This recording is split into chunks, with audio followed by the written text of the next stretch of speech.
5 seconds to go. Start. Sir, one of the issues that was raised was about the price of coal and of petroleum.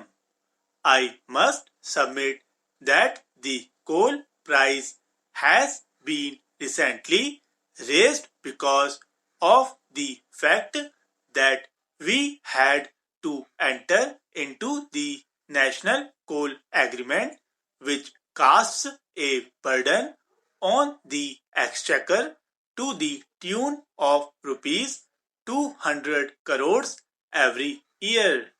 In fact, even the costs of inputs have also gone up. Having regard to these two factors, we had to take a very painful decision of increasing the coal price. Otherwise, the industry would have suffered like anything. On the petroleum side, the position as it stands is that there is no doubt, as in fact honorable members had made observations, that while production has gone up, prices have also gone up. In fact, sir, in another context, I have given details to this house itself that if you are compare the prices of petroleum with the prices as prevailing in various international markets, our prices are still cheaper. At one time, when the house did want that we should reduce the prices, I had categorically said that whatever resources we build through this process, we plough back the money for the exploration and exploitation of oil. We thought that by using these resources in exploration activities, we should try to become self-sufficient by the end of the decade, which hopefully we are expecting.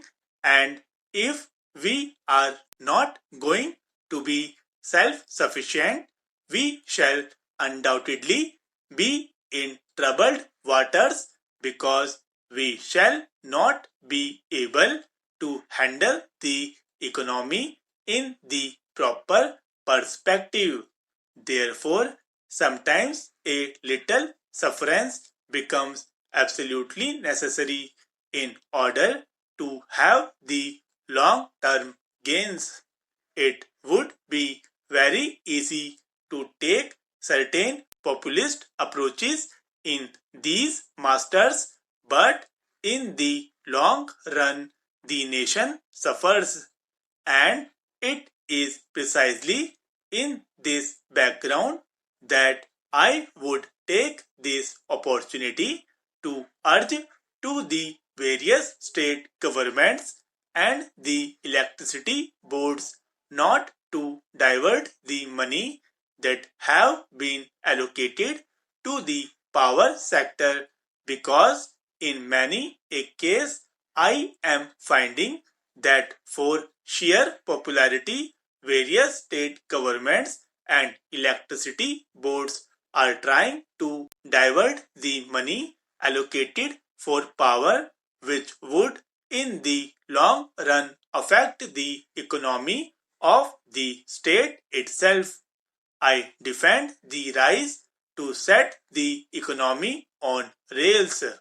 Honorable members are aware, last year I had introduced the dual policy in regard to kerosene after discussing with all civil supplies commissioners of the states, and when I was assured that they would be able to implement the dual policy, I thought that the policy is such which could be taken care of, in which case the poorer sections of the society could be protected.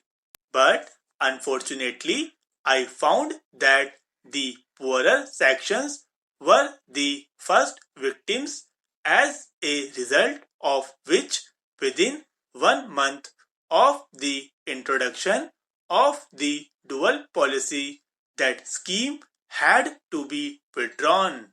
In fact, I myself stood in Bangalore in the queue, and I found that the poorer people were not being given, and the dealer said that the quota that was earmarked in the levy system has already been exhausted, and it was very difficult to find out which quota was what, because of the distribution system not being strong. This step had to be taken. Many a honorable member has been making a complaint from time to time that there had been adulteration of kerosene with HSD because of the fact that there is a disparity in prices. It is true, I concede that I am aware that about 19 to 20% of kerosene goes in the adulteration with HSD.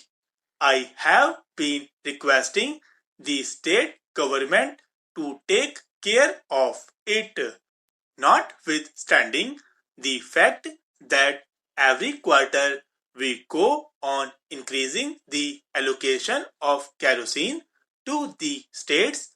Much of the kerosene is going towards adulteration, and I have been trying to impress upon the states that we have to import kerosene, and that quite a large amount of foreign exchange is spent, while in the case of petrol we are absolutely self-sufficient.